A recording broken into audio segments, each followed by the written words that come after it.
welcome to the Penciled In podcast. It's very hot. I am Nikki, and I am very fucking hot. I am Mike. I too am hot. Hi there.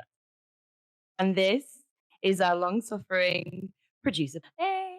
Woo! I have one quick question. And I am also hot. Very. Damn right. We've all shirts according to the weather, We're rolling up our sleeves. like Mac style. And It's the only way to be. And I've had to turn the fan off because otherwise I wouldn't be able to hear. Really, we've got the fan on because I'm not willing to sacrifice that. No. Even though this is an audio medium, you can all enjoy the fan.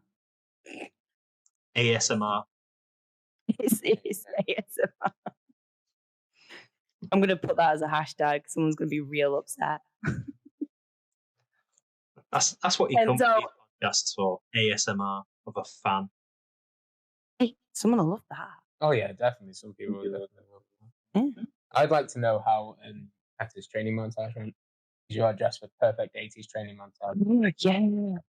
Push it to the limit. I know that's Scarface, but I don't care.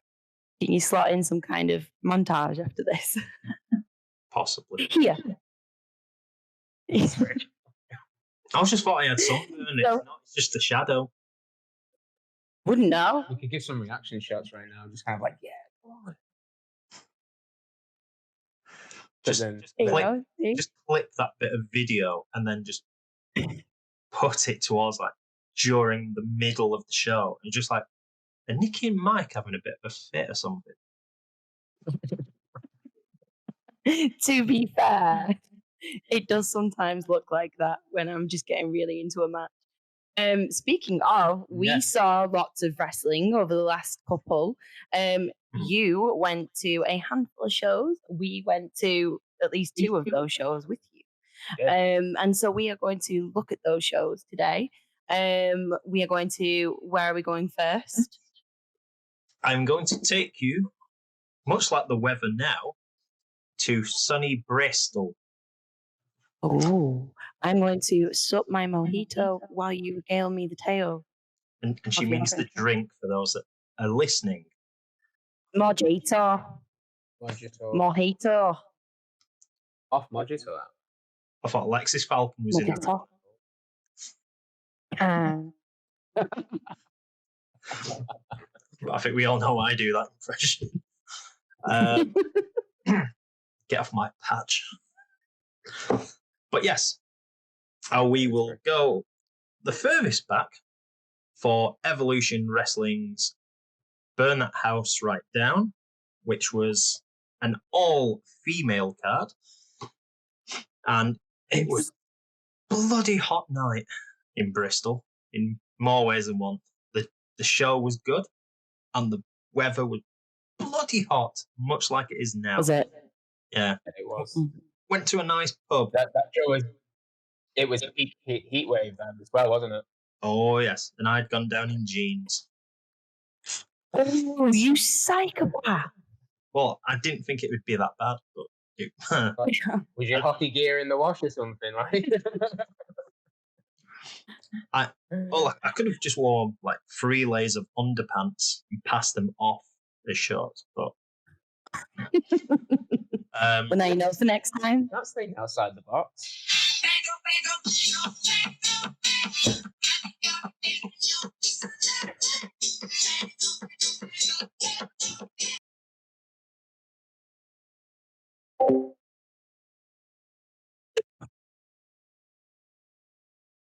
The ringtone.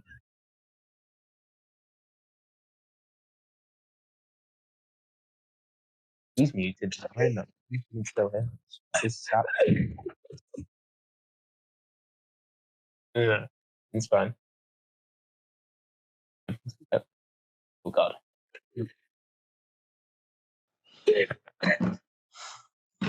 God.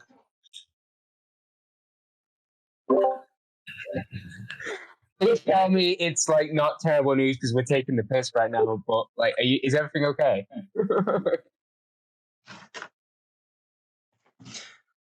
That was my dad. Oh no! Oh shit! Is everything okay? asking me, do I have vanilla or caramel syrup to go in my coffee? Because he's gone to the shop. Everything is fine. And I've told him, do not contact me till 9 o'clock because I'm busy recording. I'm thinking, it must be serious because he's practically phoned me. What was that phone? What was that ringtone? Was that not a phone call? We don't need to particularly go there at the Oh, this conversation needs to be had here. moment. I'll tell you off, finger. I'll tell you off. You'll tell us off camera. What? Yes. But yeah. Anyway, back to Bristol. But first, sorry. Is it vanilla or caramel? Bristol for Evolution Wrestling. Burn that house right down, or as it stands at the moment, I could burn something down. So, we had the unfortunate news that Lucille Lee was not going to be on the show. Yes, unfortunately, she's injured, is she not? And I get the feeling I may need to play Macho Man for Send for the Man during this bit for you two at the moment. And yes, it was caramel syrup. Are we happy now? Happy. Oh, so glad. You're never going to guess who this show's been sponsored by, ladies and gentlemen. If he comes back, caramel syrup, let's go. I'll tell you now, if he comes back with that, was it the one that's called Camp Caramel? I'll kill him because it's awful stuff. But I digress. He does things to people. So we had a tournament which wasn't particularly well publicised for doing. So we didn't have Lucille Lee, who unfortunately is injured. So can we just pass on our speed? Big love to Lucia. So what was the plan was we had the following.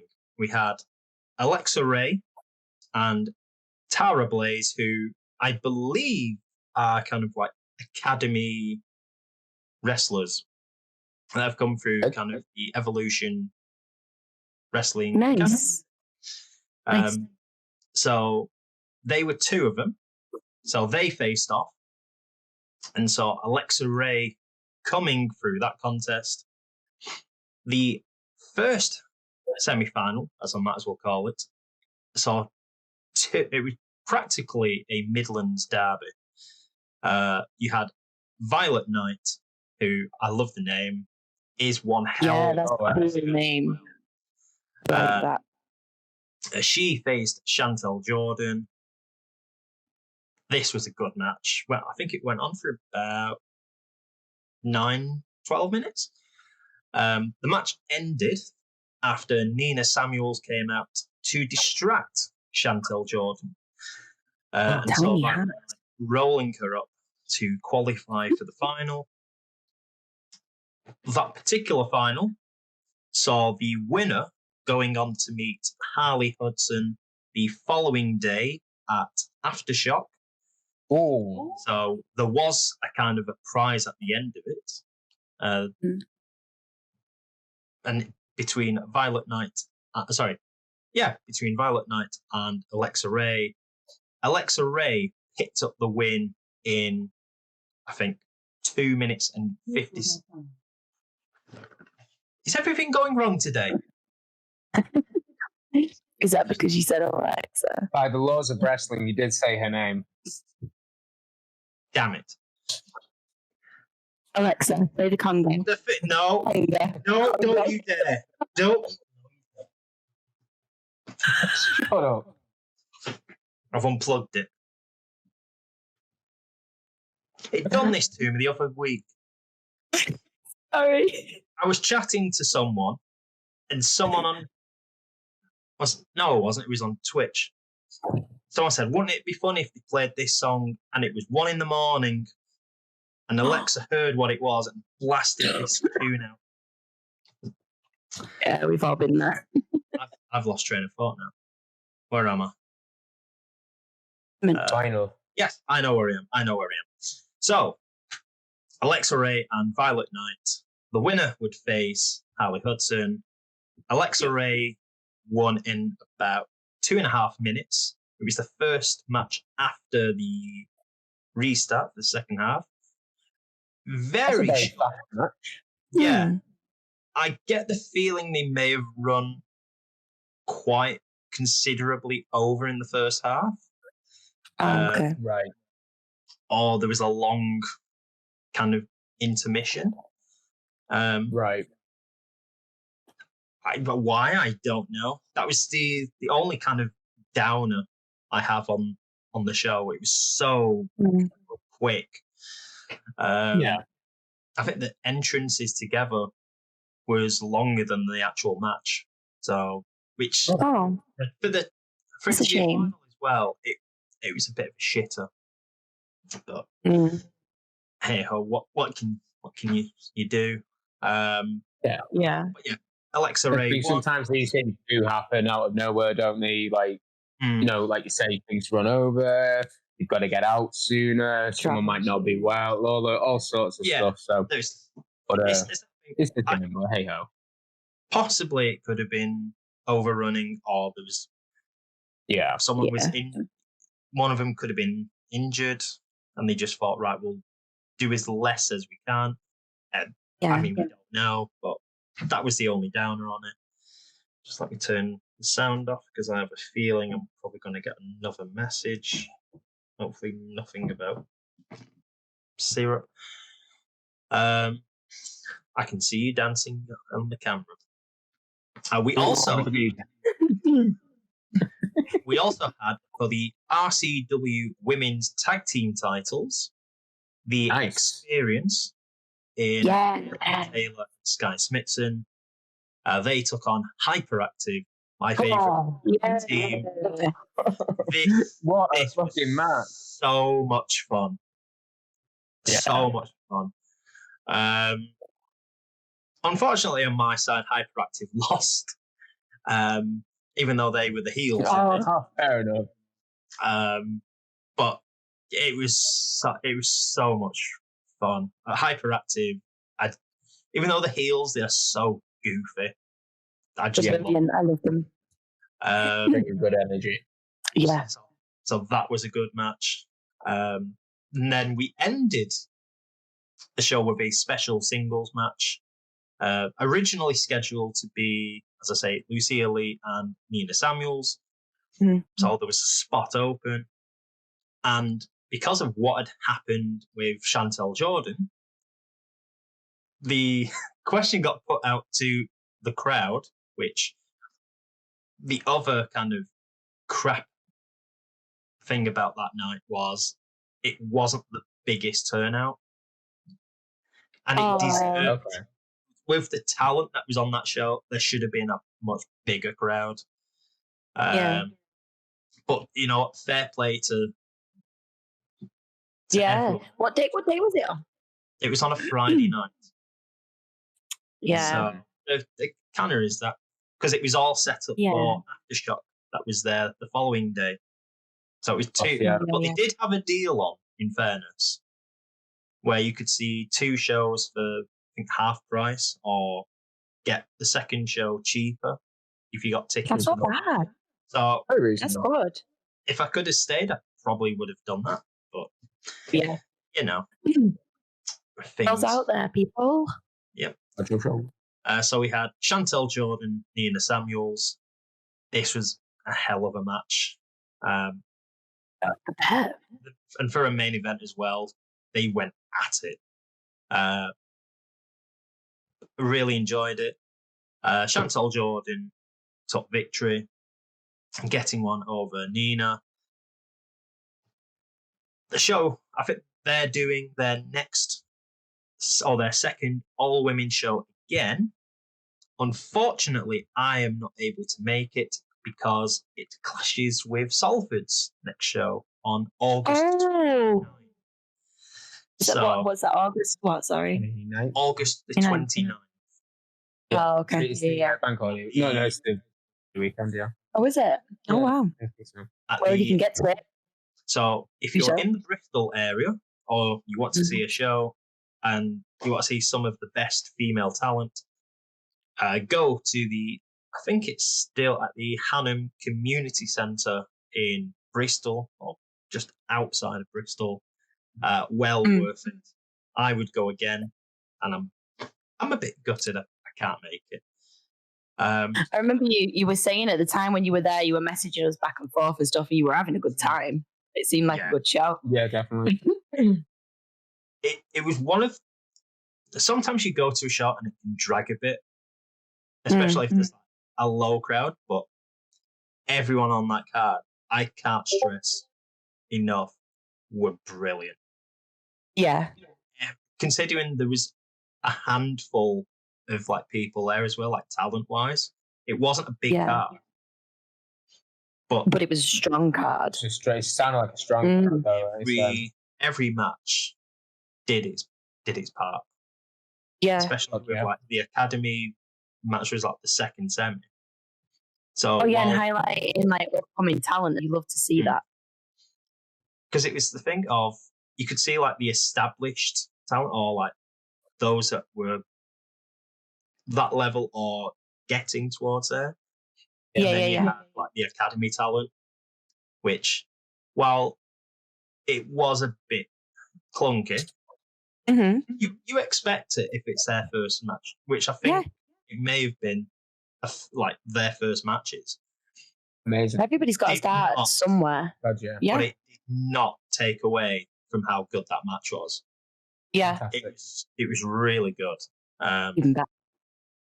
So we all headed off to Progress Wrestling at the O2 RItz in Manchester. Very, very, very, very hot O2 RItz in Manchester City Centre. It was steamy. It was warm. A bit warm. It was gross. But for ordinary people, which, when was the last time they came to Manchester? Was it the November? Yeah. November, I think. Remember matches. It was one. Was he not at what's it called? Wrestling. Yes. I thought it was sooner. Yeah, they did For the Love of Wrestling as well. No, I'm sure there was one sooner. Probably was. I'll look it up. It's my job. It's been a minute since we've been back to the RItz. The last time myself and Michael went to a Progress show, it was at the RItz, and it was in November. But there's been others since then. So we all rocked up. February, thank you. So we all rocked up. Myself, Michael was there, Petter was there. Also, we had like DPZ from HCW show had come up as well as TJ had come up with him as well. So that was nice. Miles was with us, and then just throughout, and Susie as well. She rocked up, so we had a good like little steady flow of like a nice little group of people to enjoy the show. Discord as well. That was really cool. To everyone there that we saw, that was really lovely. Yeah, it was lovely. It was like a nice little Discord gathering, unofficial.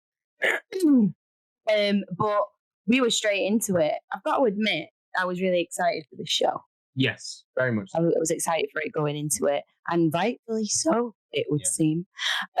So, first match wasn't what I thought it was going to be, if I'm honest.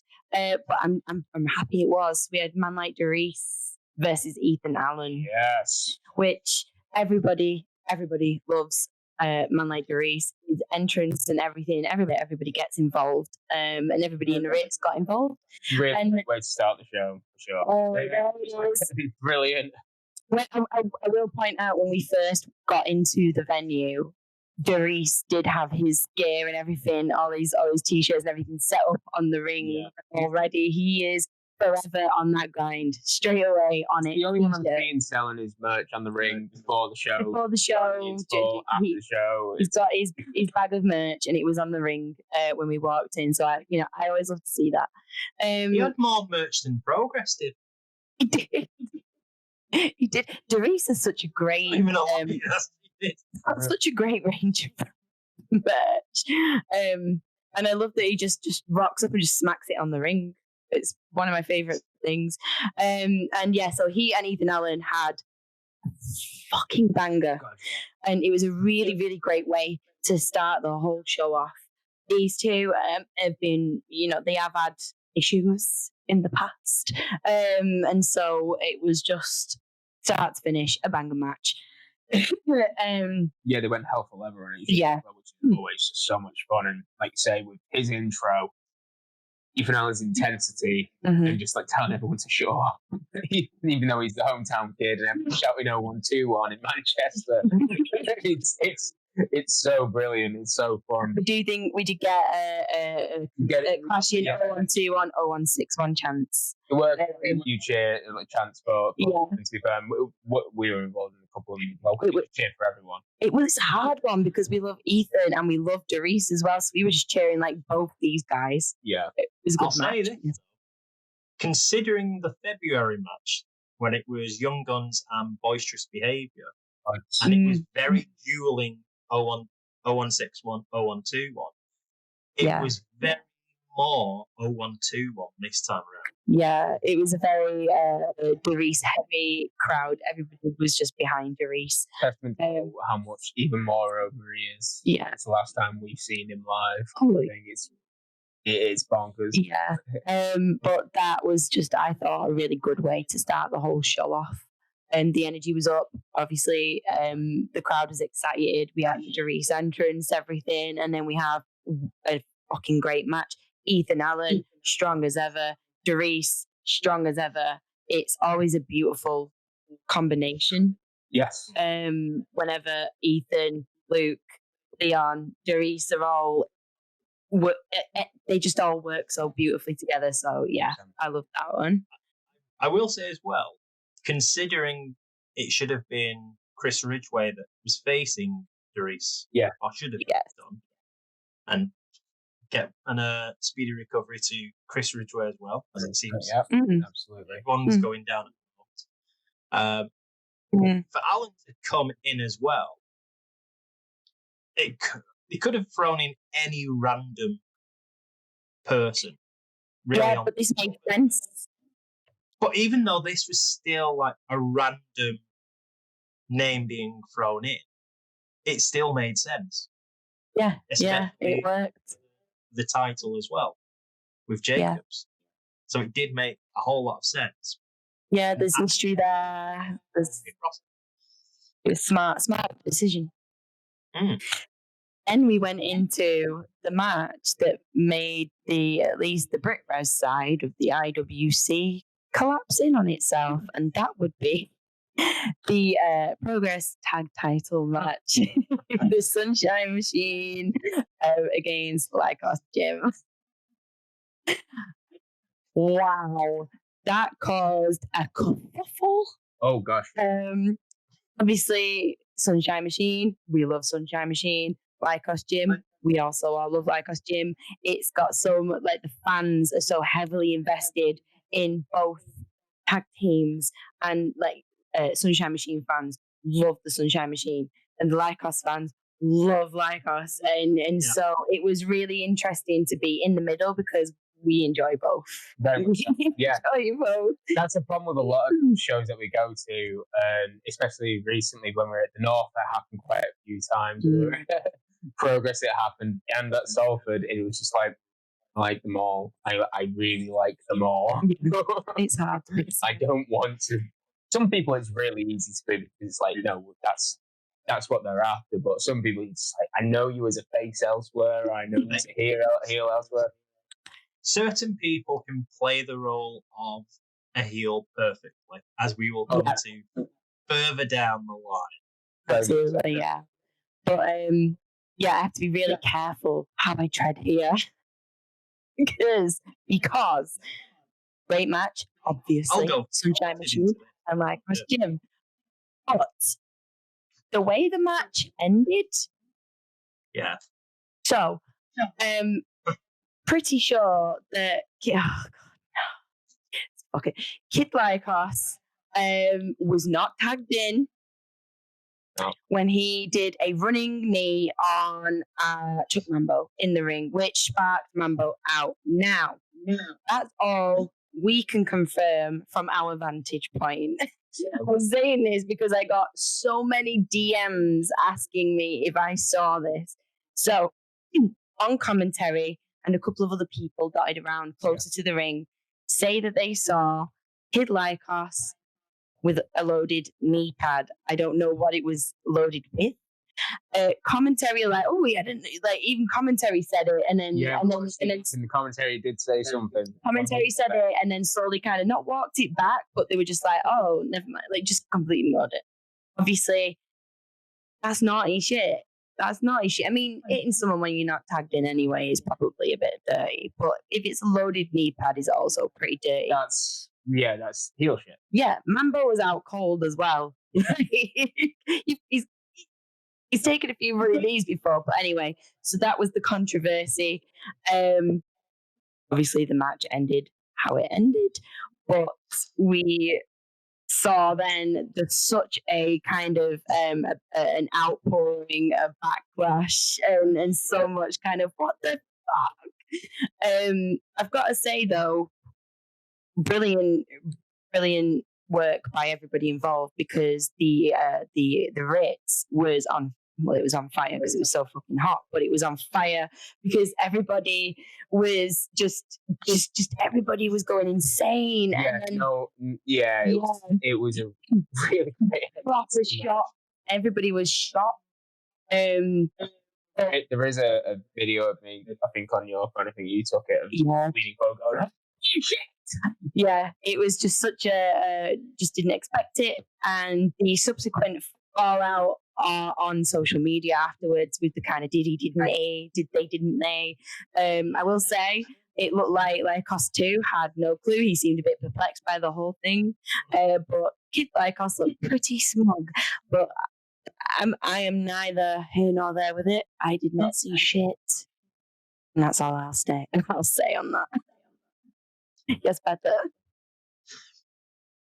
My view of things was Kid Lycos 2 went out the ring and got TK Cooper. Yep. Shot Mambo was looking for Kid Lycos 2, who was on the outside, celebrating his somersault out. Kid Lycos came running in. Yep. With the knee. Yep. Behind the referee's back. Mm-hmm. Then snuck out as well. Mambo. Yep. I did not see a loaded knee, so I don't think that happened. I'm putting the caveat of a little asterisk there, being like, we cannot confirm nor deny. Don't come for us. What we can say about what we did see. That is why I say it wasn't loaded, because we did not see it. But like, I know we didn't see it, but it did make Mambo fall like a sack of bricks. I'm just saying. It was like he got caught with something a bit more than a knee. It was a good knee to the head. It could have just been on the button, and we won't know. As far as what's been said. And then we had Kid Lycos 2 looking perplexed at how on earth why is he on the floor? He didn't know what.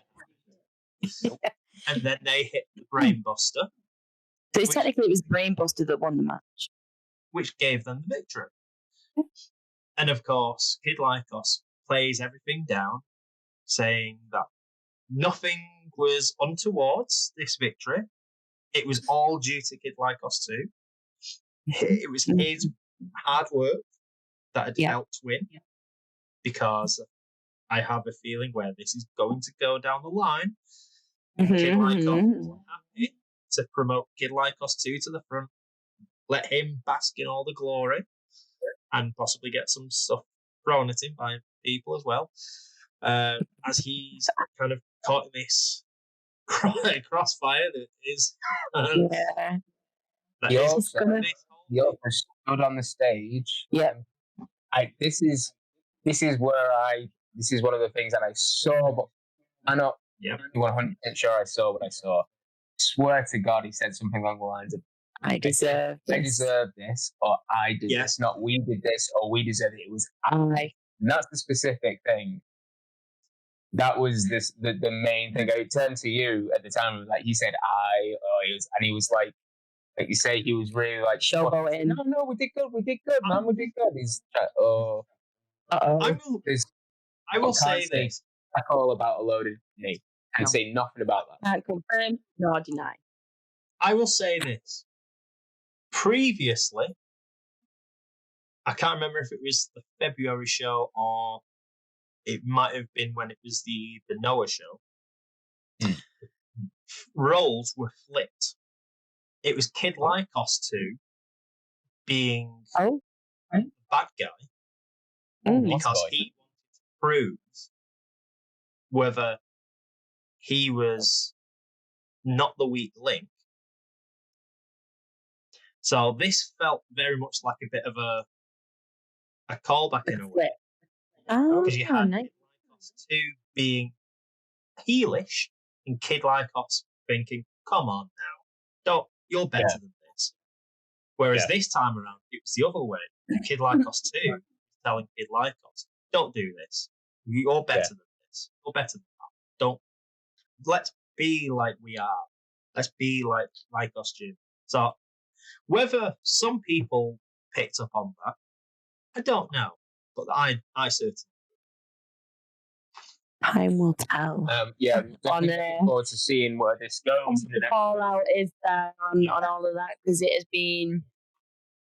Man like Dries did try and clear it up though, because he put a tweet out saying, "Chill out, everything's fine. I've spoken to him," and he said, "Didn't you?"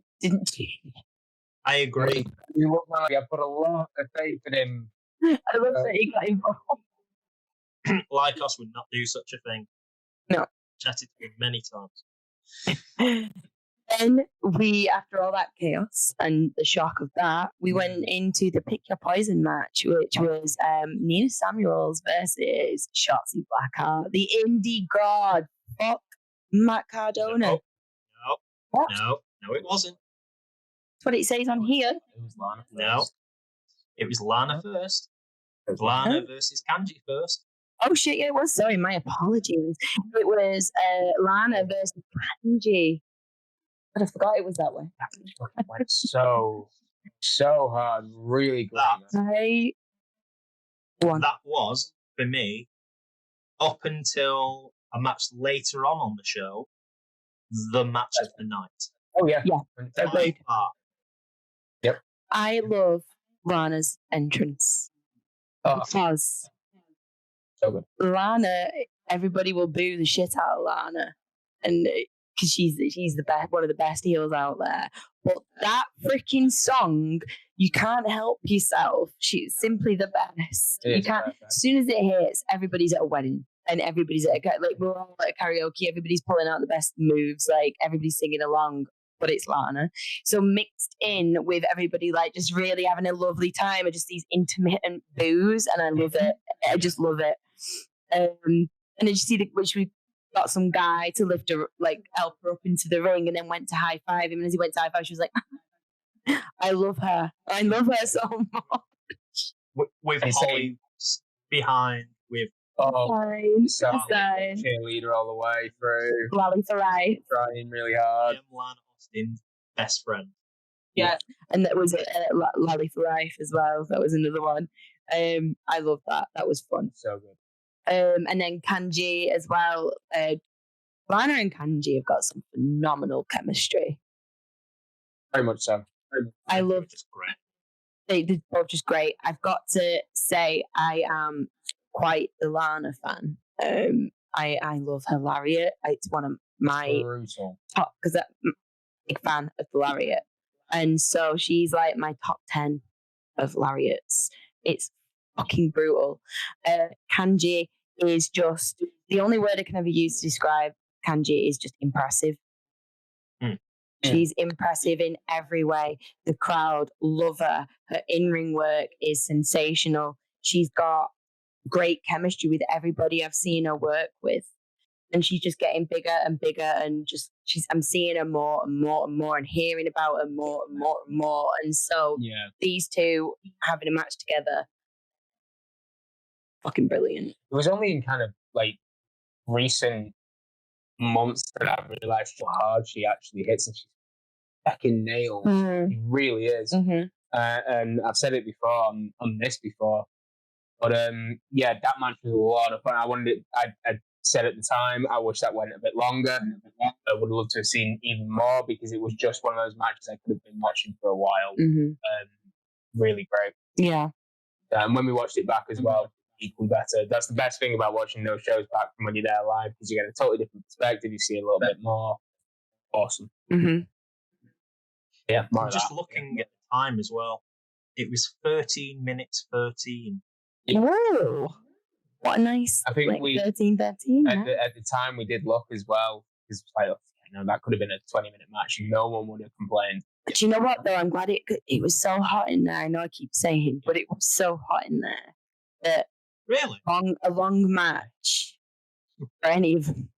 I felt so bad for Cara and Jacobs, but we'll get onto that. That's a really good point on that. On that note about length of matches, and that's something I should have really considered there for sure.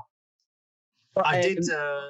I spoke to Holly Barlow during the interval, and I said to her, "It's warm in here, isn't it?" She went, "Yeah," and I said, "Are you looking forward to going out?" And she just gave me this look as if to say, It was like, I didn't have to say anything.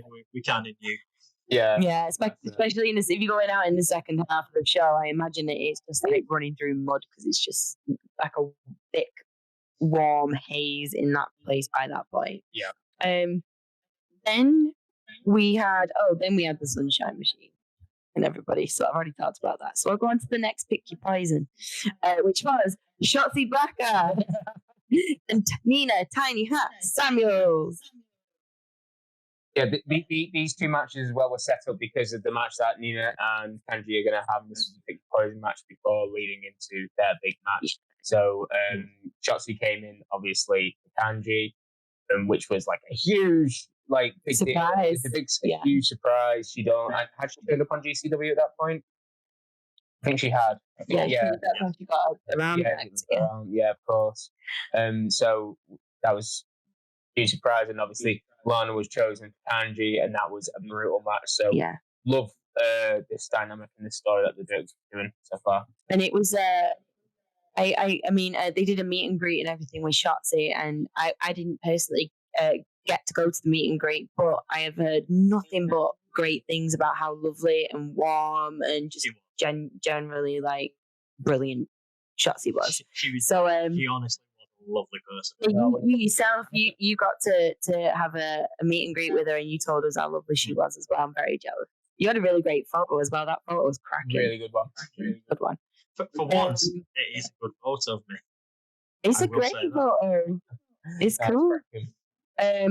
And Shotzi was immediately embraced by the Progress fans. I think it's safe to say that we all love her, and we would love to see her back. And her and Nina had a great match, considering the fact as well that Shotzi has a broken arm, and she was doing all kinds. She was doing drop kicks from the top rope with one arm, just. It was a really good job of keeping it out of play, simultaneously being able to put on a match. Obviously, she would have liked to have gone harder for sure, especially considering what she's done in GCW. She would definitely have been restricted. Yeah, but she put on one hell of a show, and power to her.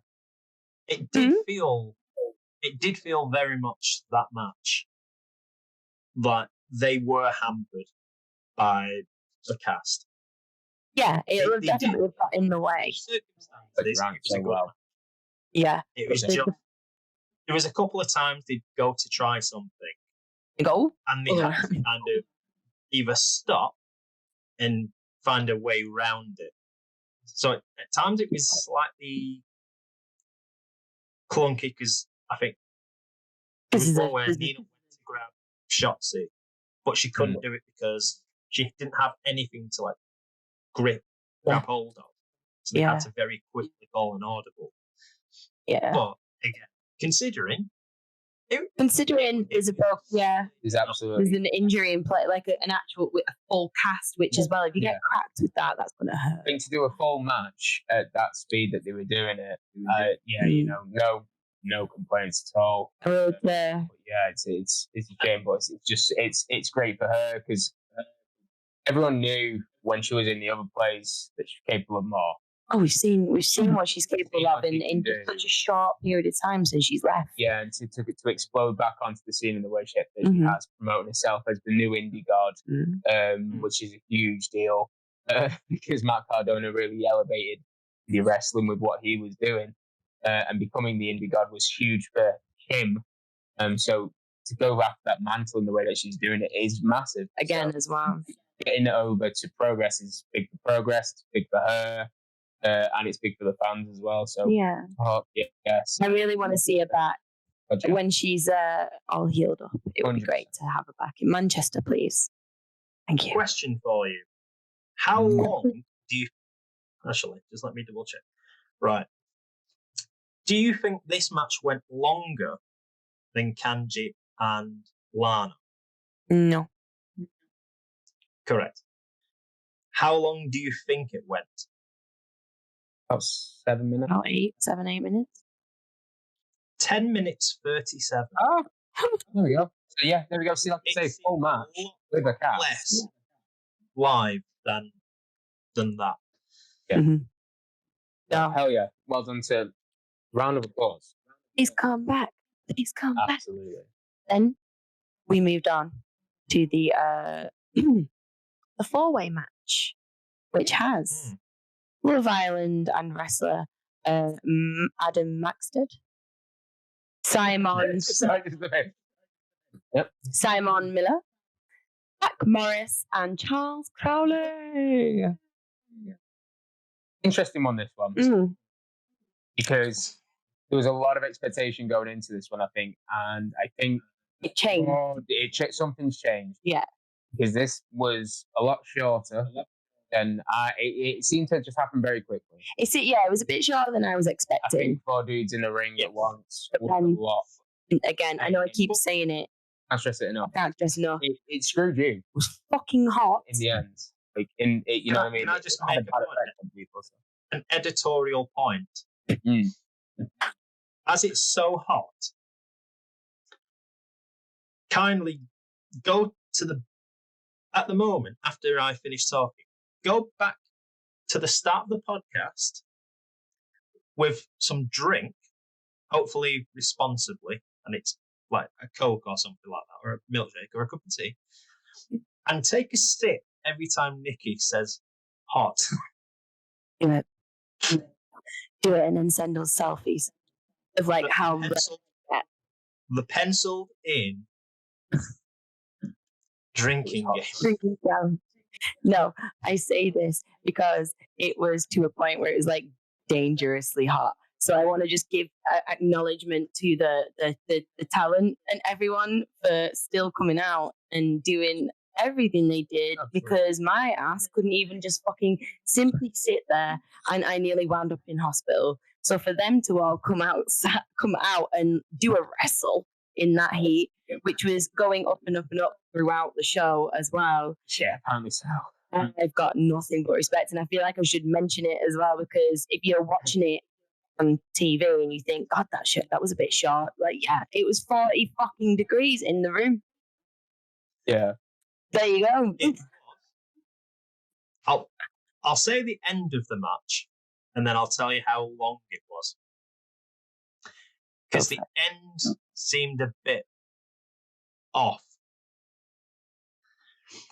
Because you had, I'm trying to think, because it was Crowley and Miller, I believe, with, I think, Maxted.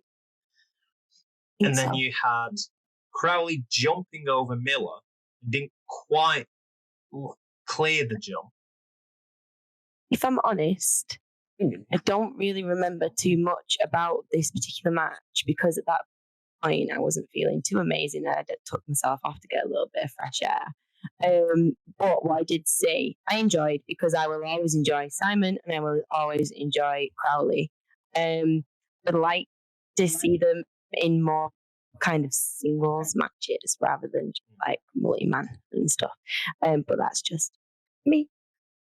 because it was the thing of Crowley tried to jump over Miller, didn't fully clear him, and it looked like it kind of jarred Miller's neck a bit. Crowley then lay on the canvas, claiming he'd done his leg in or his knee. Everyone then kind of had a little match for a few seconds. Yeah. Crowley then gets it rolled up to win. I want to say it wasn't on Miller because he was outside. Crowley wins and then jumps up and down to say, I fooled you all. I didn't have a knee problem. I didn't have a leg problem whatsoever. Yeah, he played possum. Yeah. So the match time for this was much like it would be if you were travelling back from Sheffield to Manchester. It was 6 minutes and 16. And seems a lot longer than how it felt. Yeah, it felt really quick. I don't know if it's because obviously for me, because in my wheelchair is lower and the chairs and things like that. So at a certain point, I can't see anything that's going on, like from a certain corner of the ring, and like on the floor, I can see fuck all. So if ever in a multi-man match, it's a bit tricky for me to take everything in because a lot of it comes out of the ring and I can't see it. So I think for me, it feels shorter than that because my brain's only capturing what's happening in the ring that I could see. And I know there was other stuff going on in the thing. I've watched it back since on the actual, because it's now up and available to watch. And it's like, it's much better. I could see it better. And it was like, oh no, it is a bit longer than we thought. I don't know why it felt. I mean, 6 minutes is actually is still shorter than I was thinking it was going to be. But especially then you've also got to consider.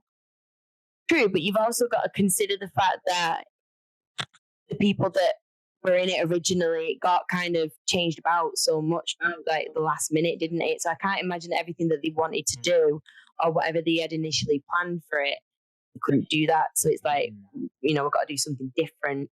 But still an enjoyable match, still fun, still feeds into the Crowley Miller story because they're entwined until they face off and one of them either does or doesn't win a title.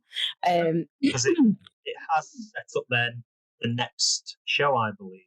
Yeah, and so it was a really good vehicle for that. Yeah, the number one contendership.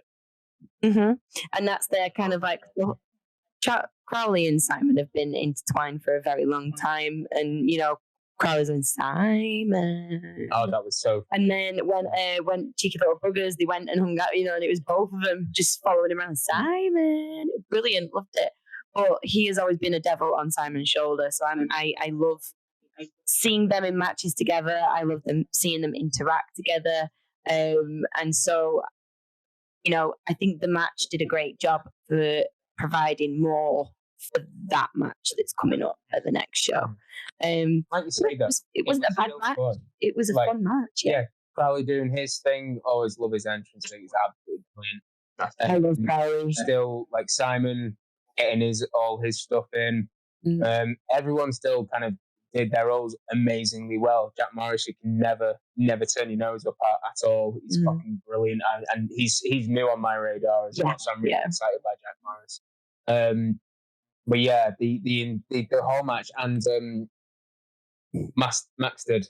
He knows he's in a hostile crowd. He knows he's Love Island. He knows what he's about, and he comes out and presents that. I think that's the smartest thing you can probably do. Yeah, really don't try and be anything other than what you are. Like, soak it in and just take that. And it also, like, it takes stones to do that because you're welcoming something that you would usually be ridiculed for. Say online, it would be like genuine hate, but within the context of wrestling, it's like they're booing me because I'm a heel, and it's a strength that whilst he's new to the situation, he should just highlight the things and go with the things that he knows he could probably do. Which is a good chance. Exactly. He doesn't come out, I'm not that guy, I'm whatever. It's like, no, I'm the fucking Love Island guy, let's go. Well, look at me, I'm sexy and tanned. Yeah, hey. And there's nothing wrong with that. And so, yeah, the match Sure, it's a shame about that. It was weird. It, like you say, felt like at the end there, but it was still fun. And like there was no match on this card that wasn't entertaining and fun. There was no bad matches, no stinkers or anything. Despite the heat and stuff like that, it all flowed so well. In fact, when it at the end, I was like, "Holy shit! How are we at the end already?" It flew by. It did finish a bit earlier than it was supposed to. It really did fly by for me, and I was happy for it. Thankfully so. Like that, but why is that? Because it was 14.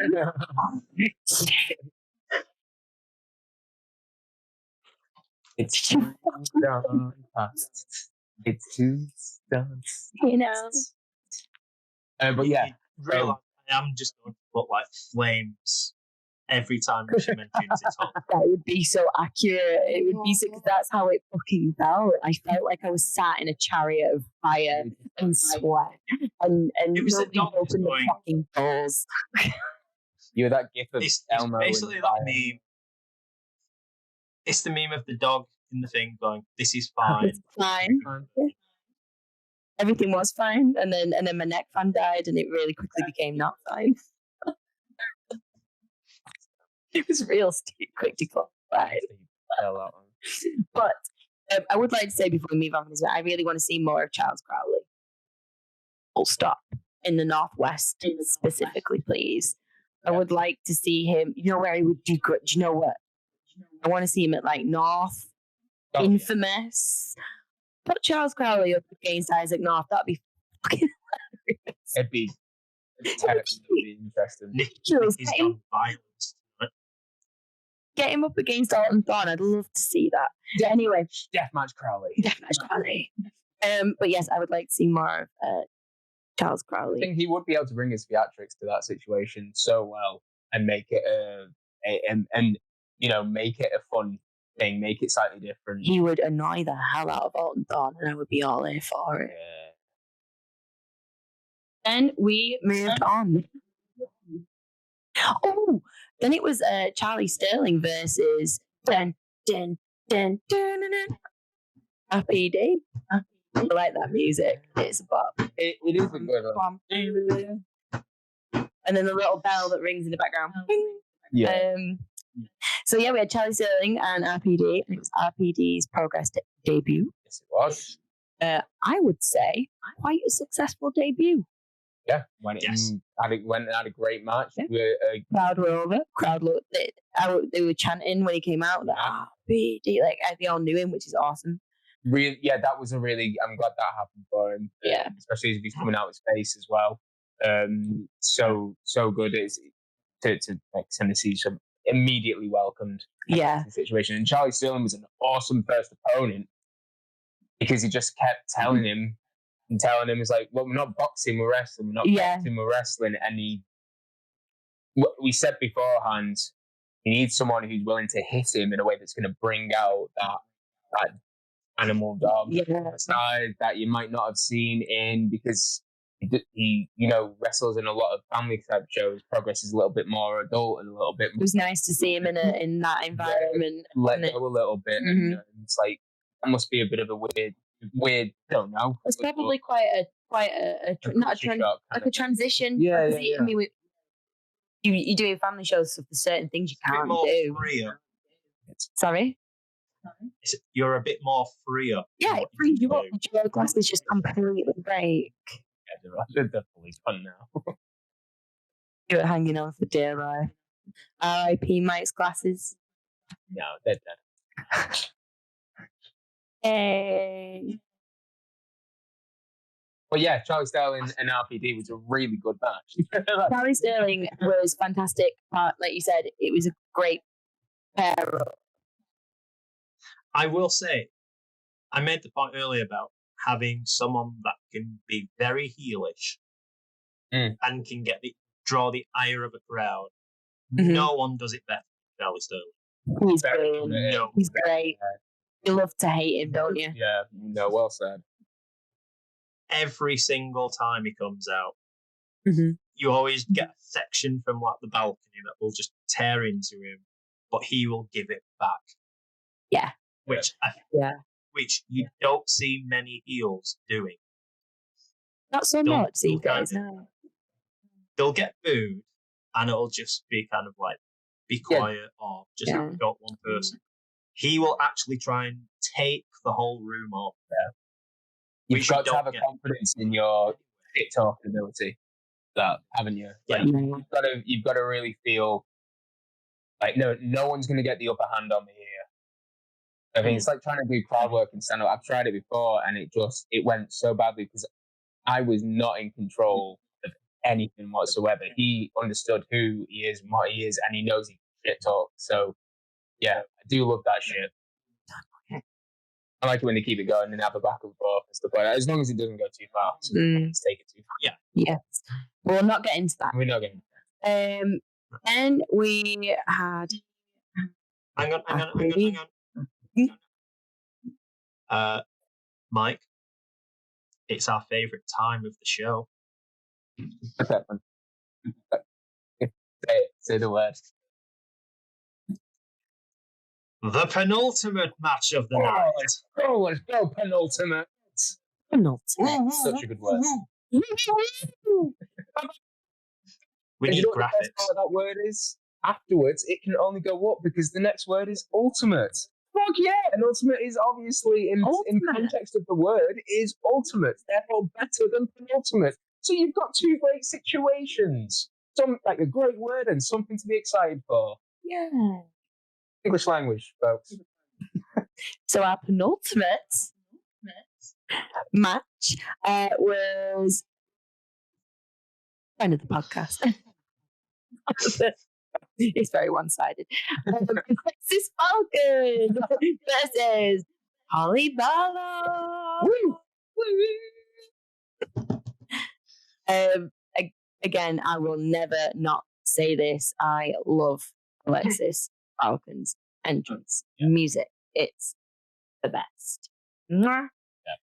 Went on a bit of a tirade last time I spoke about it, about how friggin' cool she is in that intro and stuff like that. So I'll just keep it sweet and short and just say fucking rules.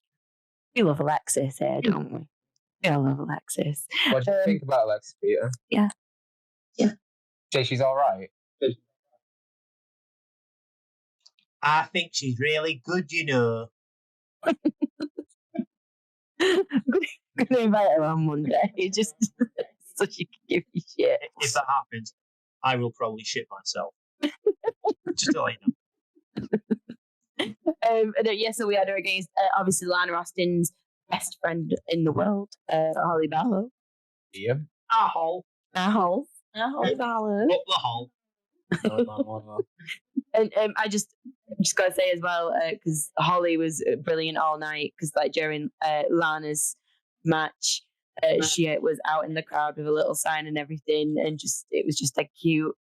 And we have a match. Unofficial MVP. Definitely. And then yes, we had a match between these two. It was fantastic. It was heavy hitting because Alexis doesn't hold back. I actually got a really great photo actually of Alexis just kicking the crap out of Holly in the corner of the ring. How long do you think this went? You know what? I don't know. Tell me. 2 minutes 42. I can't remember this one. That's bullshit. Is it that quick? I thought it was quick. I wasn't thinking it was that quick. I remember that.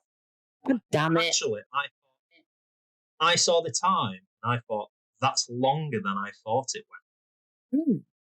I remember you telling me at the time, being like, "That was." Was that bell to bell, or did we have? Does that include every? Because there was some. That's bell to bell. Oh, bloody hell! Wow, we can do better than that.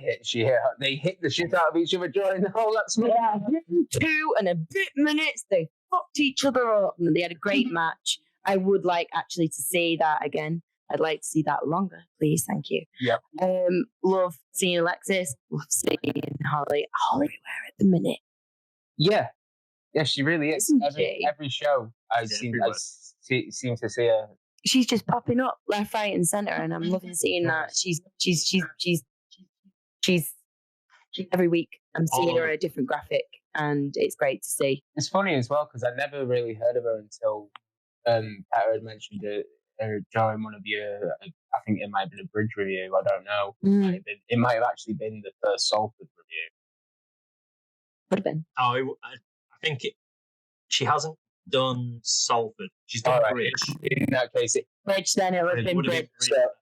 But after that, literally week to week, she's a part of the conversation in some way. Yeah. She's one of those people you clearly need to look at. And if you just catch one of the matches, you can see it's like, oh, right, okay, yeah. You've got personality, you can go in the ring. This is really, really great. So let's keep going. And she is very charismatic, bubbly personality and stuff like that. So, yeah, like, play ball on the way. If you want to see good matches with Holly, then the last couple of Future Shocks, where she had apparently match of the night against Lizzie Evo for the number 1 contendership, and then the title match she had last time out against Lily Winter, where she won the title. But then she had a banger with Lucy Sky at Catch Pro literally the following day. Yeah. So they are, and she had a slight look of Pitbull at the Atomic Monster Mash Rumble. Very similar to Pitbull. But apparently, if you've seen the video with Holly on YouTube where she gets asked about, you made your debut at Atomic, and she went, no, that was Pitbull. I just bashed into him. It's so funny. So funny. I don't know if anybody's seen. She's actually just so Lana Austin is currently on vacation. She is in America, and I think she's in Florida. From the looks of it, she posted a video today. She's like lay on a swing lounger in the villa, and then like she can hear his voice, like saying "best friend." She's going around this house trying to find where this sound's coming from, and walks past like in the house a giant Darth Vader, and then like from the Darth Vader is Holly Barlow's voice going "best friend." Lana, I am your best friend. Brilliant. I love it. I love the work they're doing together. It's hilarious. And I'm loving getting to see Alexis coming out there. We saw her in North. We've seen her at Progress. She's starting to pop up more and more everywhere. She is strong, and I still, to this day, it plays in my head every now and again, seeing her throw Damo over her shoulder at the Progress in Philly. In Collective, yeah. When he came the middle and she caught it. I don't know if it was a DVD or something like that, but she had him on her shoulder and she fucking launched him. Yeah, she's strong, and I feel like you should use that and pour in some Alexis versus LA Taylor. Yes. Oh my God. Yeah, that'd be great. That's a match I want to see. Two strong women just beating the crap out of each other. That'd be fun. LA Taylor in any situation I watch her in any match because she's fucking awesome. It's been too long since I've seen LA Taylor and Sky. It really has. So the experience really should be on a lot more. Like we should be seeing them more and more. Yeah. I really feel like I'm not seeing them enough. Time. And it's time for our It's time for ultimate events. The ultimate of events. Or as listeners heard, the Smash Monster. Smash Monster? Smash Monster. Because you went very robotic when you shouted. It sounded like the Smash Monsters. Going to give that another one? I used to love the Smash Monster adverts. They were so cool. If you could bring that same energy just with the ASMR volume. Ready? Yep. And now it's time for our main event. Gold right there. We're going to. Hang on. Need a charity. Let's say ASMR. There you go. The main event was Luke Jacob. If I took the audio away, then it just looks like a random woman just scratching her eyes. That's what it is. That's what it is, though. It wouldn't be wrong. Progress. World title match. And it is Luke Jacobs versus Karen Noir. Yeah. This one was everything that everyone wanted it to be. And more. Because of, for me, the outcome. But yeah, and like I was so excited about this match. It's so rare that I get to see whenever I see when we love the hard hitting match, strong style matches. But when one goes the way this one went, with the amount of time that it went, I don't know how long it was. I felt like it was a good at least between 11 and 15 minutes. But I'm sure we'll see. It wasn't. Was it shorter? Was it? How long was it? Was it? Okay. I'm going to start. I felt like it was longer. I'm going to keep going on the path that I'm going on. It was higher. It was a long match. Yeah. Okay. I wasn't sure if it was one of those where it felt like it was longer and it was in a good way, or shorter because it was so fast paced and so much time. It's so weird. But the match was amazing. 21 minutes and 38 seconds. Holy shit. It went on that long. I thought we were getting to the 20 mark. It didn't feel like that. It did not feel like 20 minutes because I was locked in for the entire time. Holy moly. That long? It felt long, but it didn't feel that long. It didn't overstay its welcome. Everything. It was like 20. That's why I underplayed it so much to 15 minutes.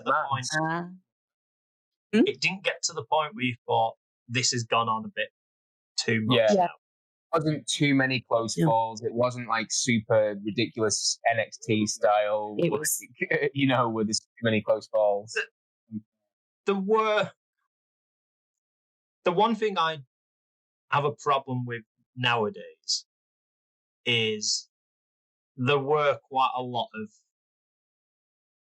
false finishes at the end, I thought. Oh, sorry. No, there were a few, but I felt like there was enough to keep that excitement going. Yeah. But it just felt like there was no one seemed to be making a pin from like the middle bit towards the back end, and it was just like, right, let's pin. Yeah, they were throwing out a lot of it came and then. I understand. You would be more tired towards the end, which made sense. But also, again, did not take away from the fact it was a great match. No, they were doing a lot of submissions on each other as well. So not always necessarily going for the pinfall. There was quite a few submissions. There's that bit where Cara practically like hanging Jacobs in the corner. He gets him into like a Nelson. He just like he's on the top turnbuckle and he's got him by the neck. They went balls to the wall, just throwing everything they had at each other. Jacobs was obviously going for Cara's ankle and his feet, obviously. It's so brutal. The fact that he doesn't even put tape on his feet is wild. Insane. Because he'll jump off stuff and lands hard. And if you're in that ring and you hear him, you're just waiting for his ankles to go. I mean, I don't know. This is the thing with Cara Noir as well that I would like to say. It's got a sting. He was kind of, when we got into wrestling, he was sort of, again, into the indie kind of side of things. He was sort of the stuff of legends. We'd only seen him in these promos, these big packages, what people have said. And then when he came back and stuff like that, and it was brilliant, and it like amazing straight away, and super emotional, he's come back. But there's been 2 occasions where it's been like, this is what I thought I was going to see. In particular, 2 occasions. And one was Charlie Evans. And that was one with Luke Jacobs. Stunning match. 2 unbelievable matches that Cara Noir, like, I fucking get it. I want that constantly because from all of them, they all suit that style of wrestling. And so, like, this match went so fucking hard. And Luke Jacobs, I've praised him, God knows, on how many times on this I will watch that dude wrestle every day. Yeah. I don't want him to wrestle every day because I get very tired. But at least once a week. Twice. Sorry? Twice on Sundays. Yeah, once on Sundays. On God's Day. But as always, Luke and Cara delivered a masterpiece. And it's one that I don't really want to give too much detail at all on because I just want people to go and watch it because it's a fantastic match. There's too much. There's too much. It's too much to tell you. It's 21 minutes. Couldn't even give you half of it in the time that we had. But the thing was, I would. It did not let up from the first bell. No. There was no kind of like rests. Yeah. They didn't. Yeah.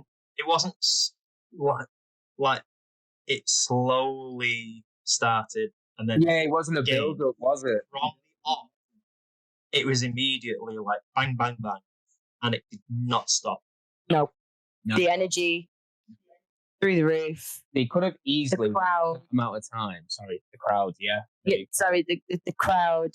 In the minute Cara Noir's entrance starts, to be fair, the crowd locked in. They were in there 100%. It was so loud in there at some point. It's crazy at one point. It was insane. And it genuinely did seem like it got to that point where everybody was just in agreement. It doesn't matter who wins. Yeah. Because this has just been a glorious match. We've been treated. He won. And he doesn't actually win the match because it was just like people were just cheering Progress by the end of it. They were just like, Progress. Not. Yeah, there's a few This Is Progress chants. Yeah. But that is wrestling. Yeah. Progress. The Cara Noir and Luke Jacobs. That's wrestling. That was a stunning match. Yeah. I was happy we had a Manchester winner. Yeah. Because if you look through the card, everyone that was Mancunian or Manchester connection all lost. Other than Jacobs. Notice that. Well, that's clearly a problem. I'm joking. Yeah. No, Luke and Cara will go down for me as one of the best Progress matches of the year for sure. It is on my whiteboard. Matches of the year. Ooh, you have a white. That's a good idea. Nice. We need to do that. Really, really good idea. Who's on there? We'll come to that another day.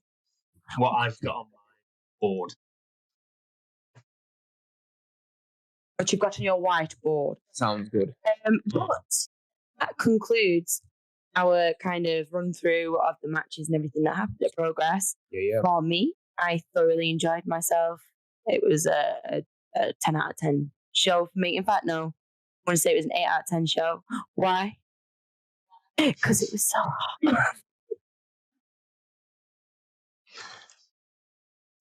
Tell you what wasn't hot. And then deducting points for the going down to the toilets underground was holy shit. That was so lovely.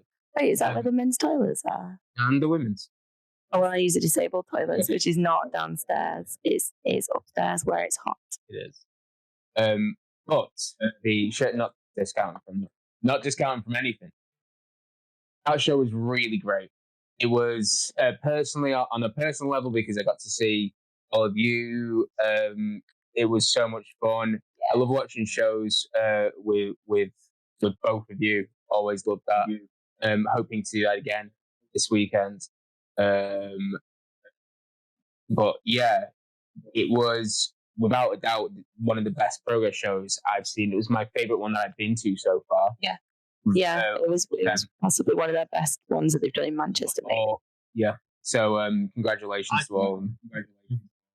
From all the shows I've seen with Progress or connected, like the Noah one, this was by far the best one I've seen live. Yeah, it was brilliant. Start to finish, honestly. Like I say, that show flew by. And they may have finished a bit early, but not that much. No. They got a lot in there. Mm-hmm. Thinking about it now, I'm genuinely getting that feeling because it's so rare that I go like, I'm going to go and watch this.